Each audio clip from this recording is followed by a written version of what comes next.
সবাইকে শুভ দীপাবলির শুভেচ্ছা জানিয়ে এই ভিডিওটা শুরু করছি। আমি সপরিবারে কালী পুজোর দিন অঞ্জলি দিতে গিয়েছিলাম রাজারহাট শ্রীরামখা কালী মন্দিরে। এবার এই কালী পুজোটা আমার আর আমার পরিবারের সাথে কেমন কাটলো, কোথায় কোথায় ঠাকুর দেখলাম আর কোথায় ঘুরলাম, তার সব এই ভিডিও আর আগামী ভিডিওগুলোতে থাকছে। সো ভিডিওটা স্কিপ না করে শেষ পর্যন্ত দেখবেন, রিকোয়েস্ট রইল। আপনারা কি কখনো এই মন্দিরে এসেছেন? যদি না এসে থাকেন তাহলে আপনারা এই মন্দিরে এসে একবার মাকে দর্শন করে যাবেন।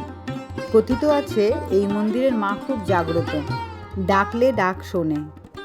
এইমাত্র আমি আর আমার হাজব্যান্ড অঞ্জলি দিয়ে বেরোলাম, আর তারপর দুজনে মিলে লেগে গেলাম ভিডিওগ্রাফি করতে। আমরা যতক্ষণে ভোগ তৈরির স্থানে পৌঁছেছি দেখছি ভোগ বিতরণ প্রায় শেষের দিকে। তবুও দেখুন এত রাত্রে কত মানুষের ভিড় এখানে। আমরাও সবার সাথে ভোগের পাতা হাতে নিয়ে ভোগ খেতে লাগলাম।